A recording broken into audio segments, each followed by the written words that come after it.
Welcome back, everyone. It is Theme Park Thursday here on Good Day Orlando Extra. Of course, you can try something new at Universal's Volcano Bay. This is kind of cool to kind of go to the water park under the lights at night. Yeah, I love that. Joining us right now is our good friend, Tharin White from Everything You Need to Know. Good to see you, Tharin. How are you? Tharin was here yesterday. We doing fantastic as always. Yes, I was. We were filming something special with David Martin. I'm sad I missed you.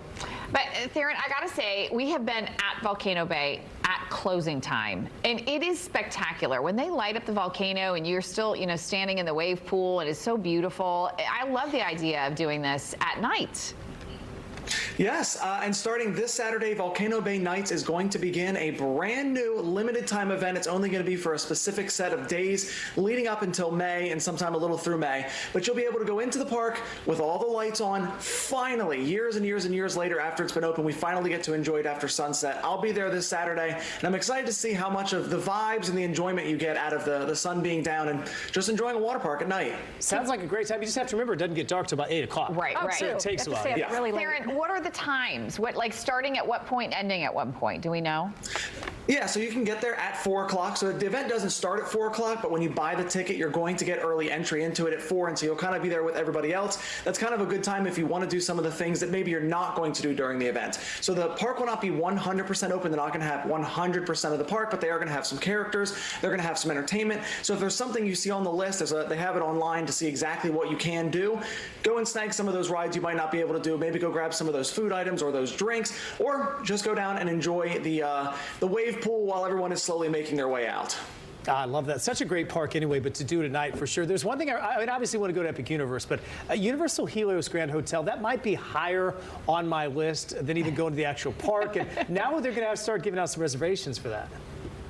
That is correct. So originally the hotel and everything in it was supposed to open up on May 22nd. Instead, it's opening up this upcoming Wednesday on April 16th. If you go on the Resi app, it's RESY, you can actually get reservations to go to the Universal Helios bar on the rooftop or to go to the Flora Taverna, which is going to be at the bottom floor. They have breakfast, lunch, and dinner there. So if you want to kind of look out over Epic Universe early, you can go there and get as close as you possibly can. But also, starting next week, you're able to get pass holder and early entry previews. You don't even have to be a pass holder to do that. If you're a Florida resident and you want to stay at one of the hotels, any of the Universal hotels, as soon as you check in, you can actually buy a ticket to go to the theme park before it officially opens. Sounds like Universal's saying it's time to start making money. Yeah, exactly. With the park and the hotel, we're going to start charging. That is the first I've heard. This is such a perk for locals. I think you get to go have dinner or go to the bar there and get that little bit of a preview. Now, I'm back from the area from going to college here in Orlando, Tharin, but one of my favorite spots is Disney Springs. We heard about this event, though, Whiskey and Wonder Drink.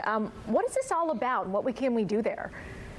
So it's going to be just this Saturday only. The Whiskey and Wonder event at Disney Springs is going to be happening at the Edison. You're going to be able to try 8 different drinks from high-end whiskey makers across the United States and Canada, and you're also going to be able to try out food items that are going to pair with that. So it's going to start under $100, which, to be honest, that's pretty good if you're going to a theme park and you're going to get 8 signature cocktails and 8 food items. I really don't think that is that bad. You can pay an additional $15 to go in 30 minutes early if you want to try and snag a table, because I went a few years ago and there is limited table space because they're using so much of it for some of those taster areas. But, I mean, under $100, if you're a whiskey fan, this is a great way to go and not only try that out and try some of the food, but you can talk to the actual people who work at these whiskey companies. This is kind of like the Epcot event, Food and Wine Festival, but you don't have to pay that entry fee to the park either.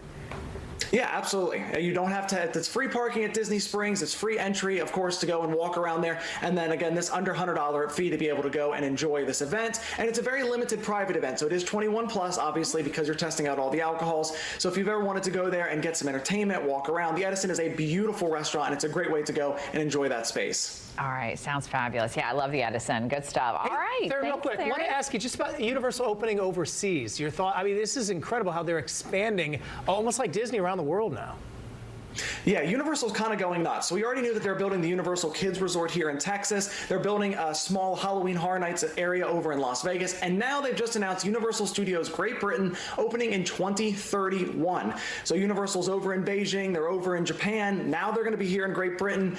I think it's an amazing plus. It just means that they're really confident in their product, and they're going to keep expanding and expanding and making more fans. We'll be interested to see if they kind of take any ideas from Epic Universe, maybe some of the rides or shows, and place it over there, or if we'll get entirely new properties properties that could then eventually influence the United States parks as well. Wow, fascinating. Yeah, good for them. All right, we'll take it. Good stuff. Tharin, thank you.